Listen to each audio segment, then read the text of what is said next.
제가 한 교수님의 강의를 들었는데 참 공감이 되었습니다.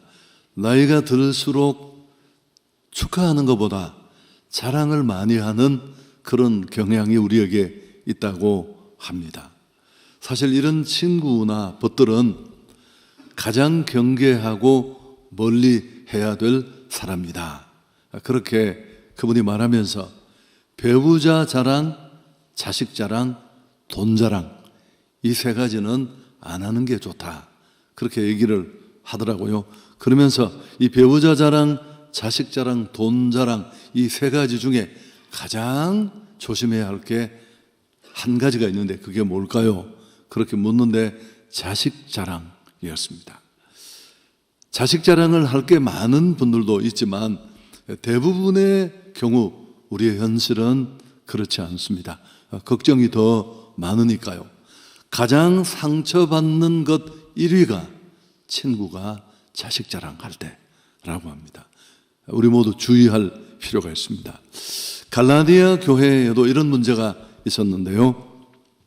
교회 율법주의자들, 예수는 믿지만 과거 유대교를 믿고 이제 그리스도인이 된 분들, 그분들이 유대교라는 배경을 가지지 않은 이방 그리스도인들을 향해 너희도 율법을 지켜야 한다.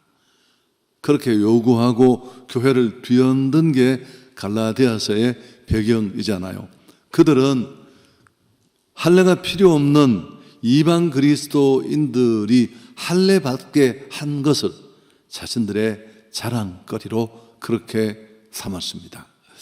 유대교 출신 성도들, 바울의 복음 사역을 태클 거는 그들을 향해 바울은 직격탄을 날립니다. 오늘 12절, 13절에 나와 있는 내용인데, 무릇 육체의 모양을 내려 하는 자들이 억지로 너에게 할례를 받게 하면 그들이 그리스도의 십자가로 말미암아 박해를 면하려 한 뿐이라.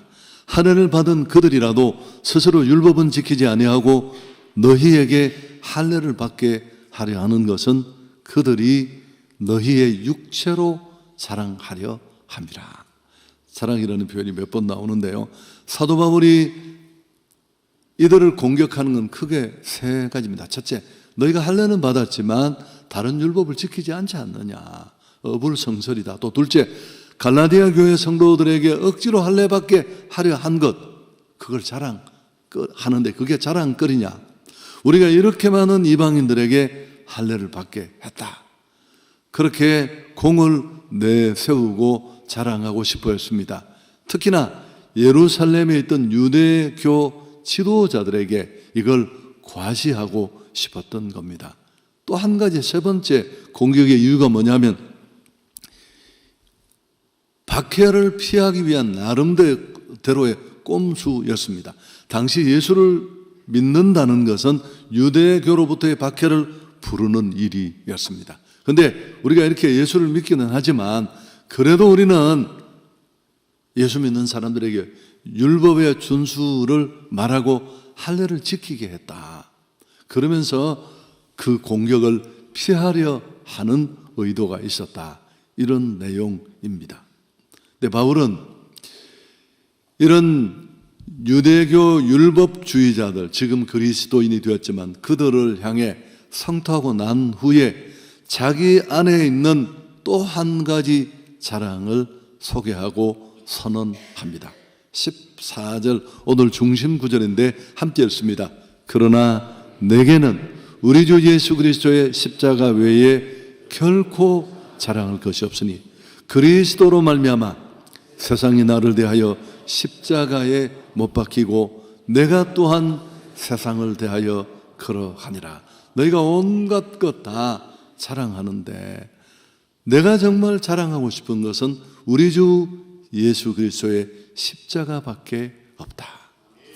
여러분, 누누이 말했습니다. 누가 뭐라고 해도 그는 당대 최고의 사역자였습니다.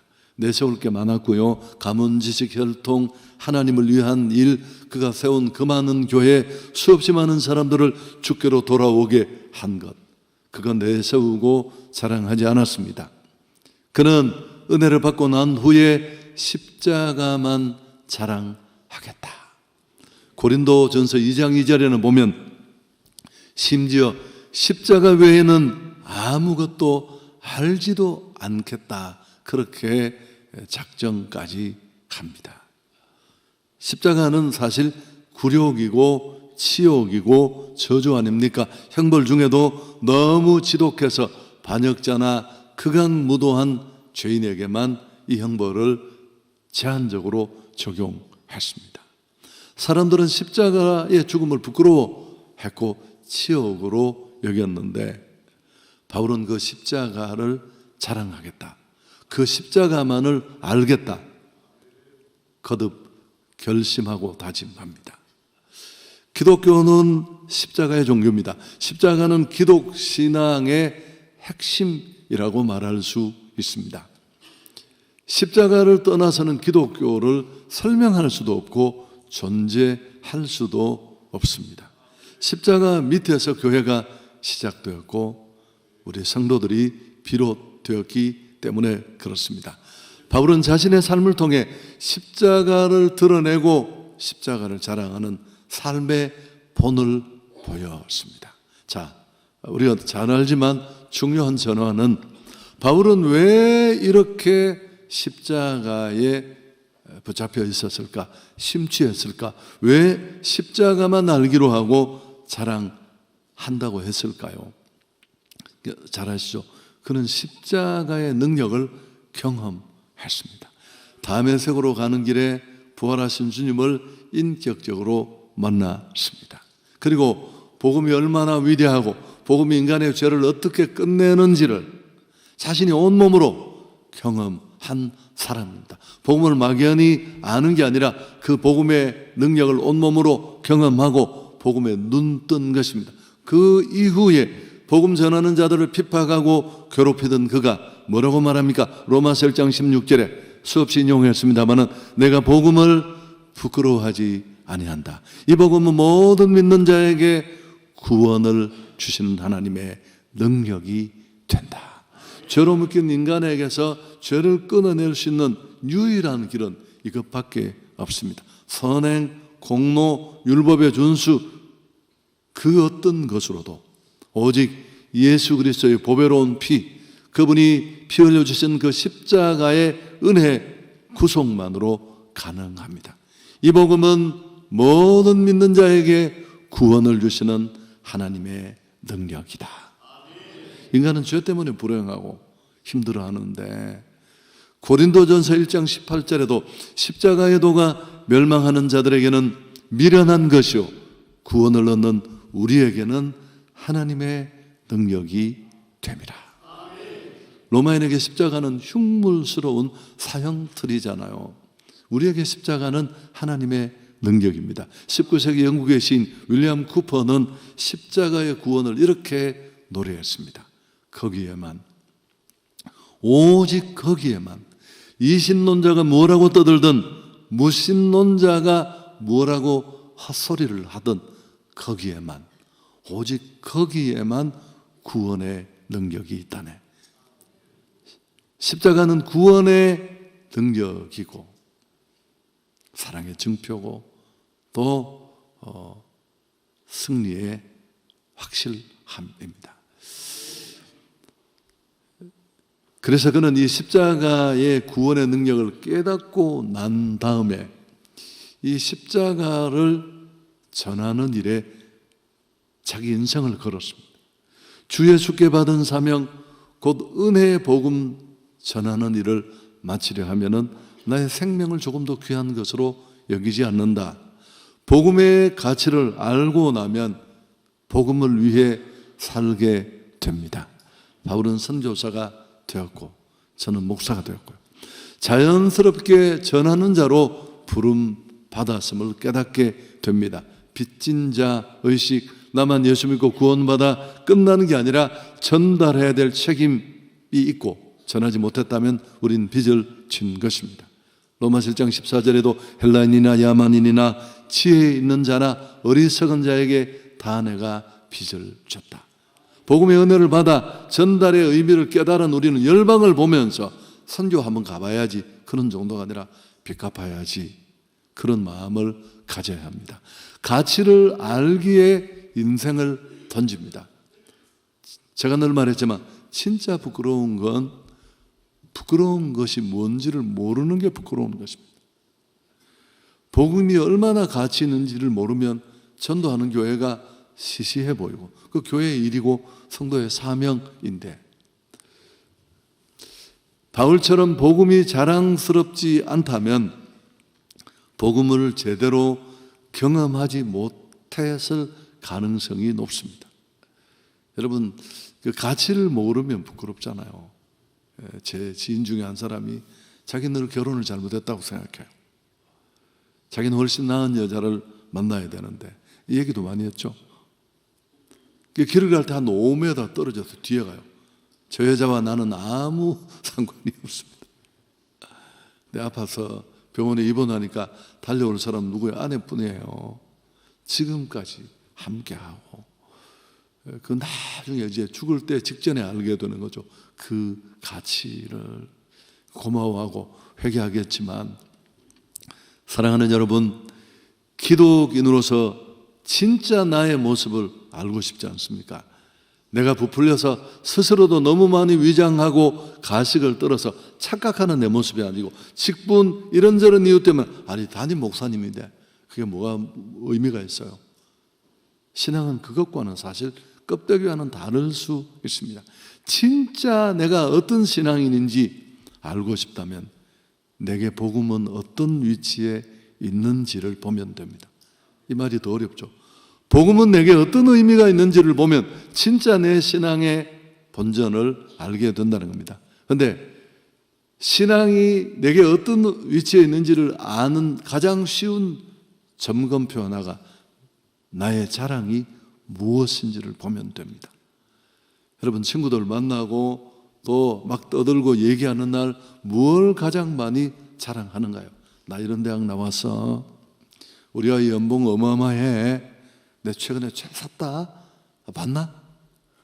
뭐 담임 목회자 설교,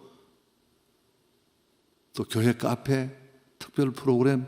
여러분, 너무너무 알고 나면 유치한 일이에요. 그건 정말 본질이 아니에요. 노래도 못하는 가수가 댄스 실력 자랑하는 것만큼 치사한 일입니다. 그럼 바울은 어땠다고요? 그러나 내게는 우리 주 예수 그리스도의 십자가 외에는 결코 자랑할 것이 없다. 바울은 복음을 잘 알고 있었거든요. 그가 자랑할 게 너무너무 많았다고. 삼층천까지 다녀오고 시대의 석학 밑에 배웠고 출신 성분은 어마어마하고 내놓을 스펙이 한두 가지가 아니었지만 그는 그 모든 것을 배설물로 여겼습니다. 내 주 예수 그리스도를 아는 지식이 가장 고상하다. 센스가 없어서, 감이 없어서 이런 말을 한 게 아니잖아요.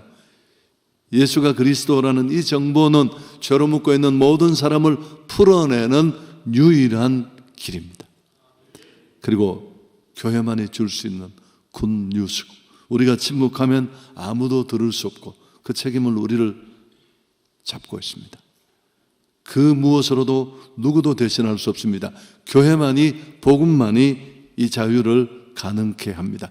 그래서 저는 대체 불가다. 복음의 능력을 소유하면 몇 가지를 확신합니다. 첫째, 복음의 필연성입니다. 필연성. 이 땅의 모든 사람은 누구든지 그리스도를 필요로 한다. 아멘. 지가 몰라서 그렇지. 이게 복음의 필연성입니다. 왜요?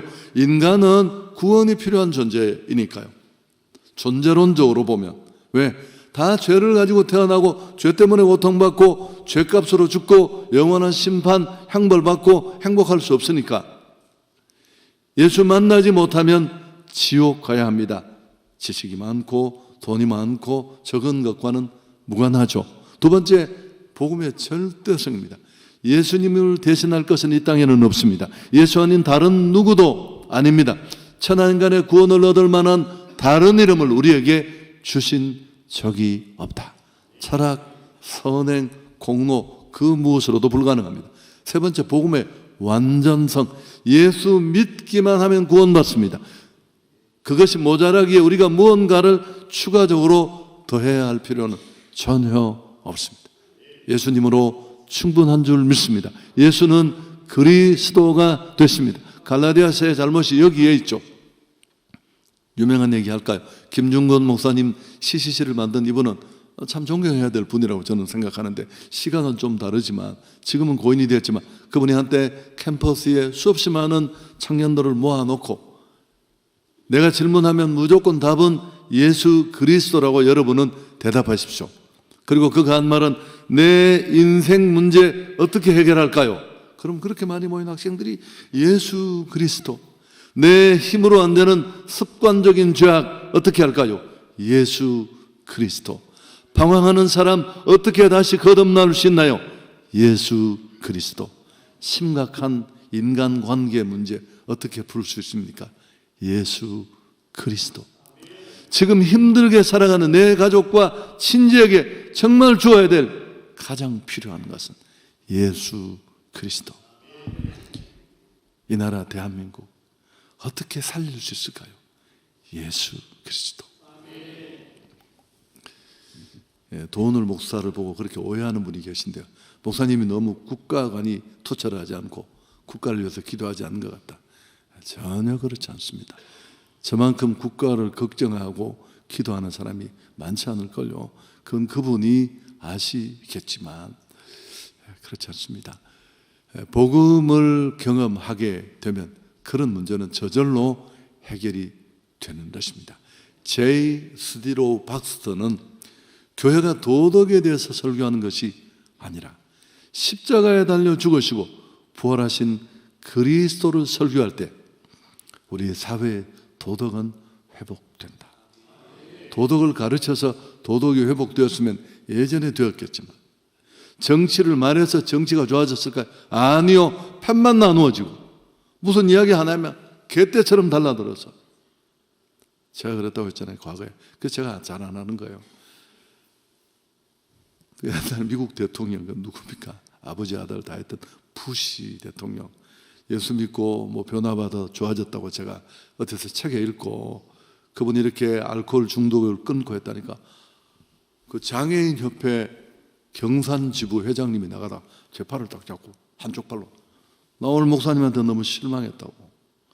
아니 전 세계 이라크 전쟁을 일으켜서 그렇게 수없이 많은 사람을 죽인 놈을 어떻게 간증하느냐고. 나 앞으로 교회 안 올 거라고. 제가 너무 많이 상처 받았습니다. 여러분, 세상은 내가 좌우를 하고 몇 마디 떠든다고 그렇게 쉽게 달라지지 않습니다. 그건 착각이에요, 착각. 복음밖에 없는 줄 믿습니다. 그래서 여러분, 복음의 능력을 알고 나면 복음 전도에 헌신하게 됩니다. 가장 가치 있는 일이니까요, 부끄러워하지 않고요, 1000년에 한 명을 전도해도 그건 가장 위대한 일이다. 그런 말도 했습니다. 자랑하십시오. 복음의 증인으로 살겠다고 결단할 수 있기를 바랍니다. 성경을 읽어보면 바울의 자랑은 딱 두 가지입니다. 십자가를 자랑한다. 그 다음 또 한 가지가 뭘까요? 고린도서 12장에 내 약한 것을 자랑한다. 그 이유가 뭐래요? 그때 하나님의 능력이 나와 함께 하기 때문이다. 간증하면 성령이 역사하지만 자랑하면 사단이 역사해요. 바로 그냥 못 걸어가는 거예요. 십자가만 자랑하겠다는 결단이 있기를 축복합니다. 제가 오늘 앉아서 짧게 기도하면서, 저는 자랑할 것도 별로 없는데 그래도 제가 또 잘 떠들거든요. 직업이 목사인지라 우리 아내가 막 발로 차고 좀 조용히 하라고, 좀 들으세요. 그런데 그게 쉽나요? 제가 직업의식이 발동해서 걸핏하면 설교하려고 그러고 하는데 다짐했습니다. 입을 꼭 다물고, 예수가 나를 바꾸었고 우리 성도들을 바꾸었고,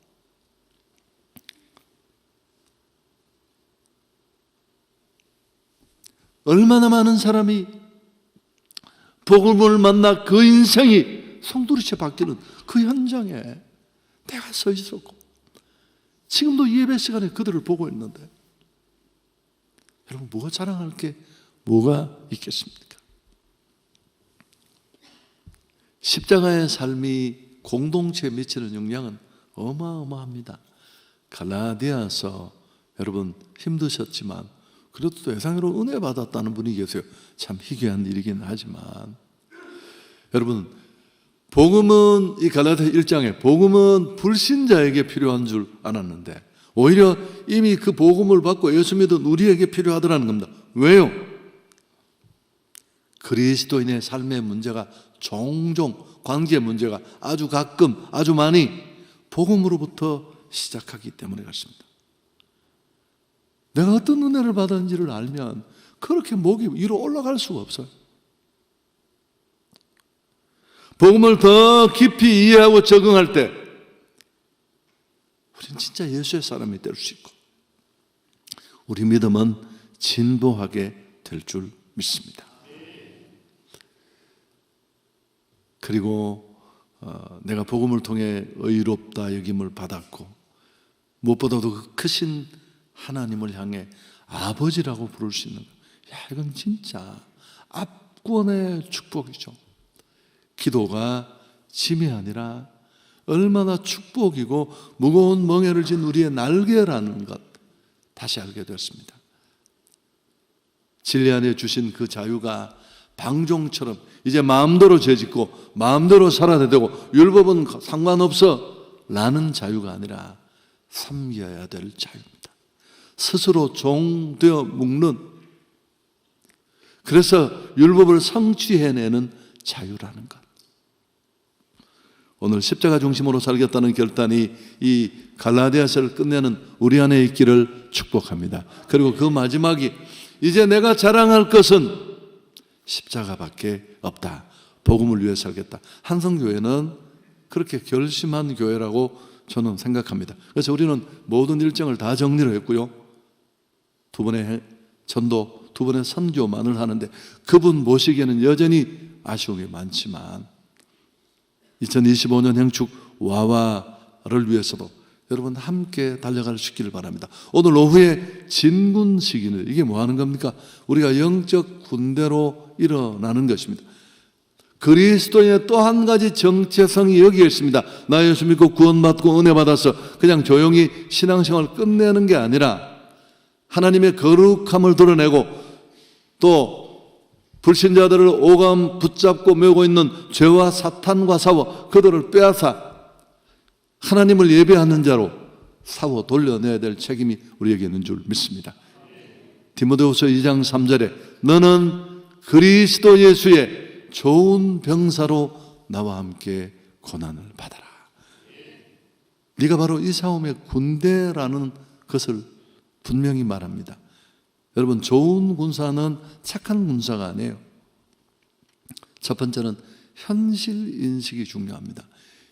이 현실인식은 내가 그냥 이렇게 신앙생활 하다가 끝나는 거가 아니라 이 복음을 받아야 될 사람들을 붙잡고 있는 영적 전투를 끝내고 그들을 주님 앞으로 이끌어 그 한 분을 예배하는 사람으로 돌려 세워야 될 영적 군대로 하나님이 우리를 부르신 줄 믿습니다.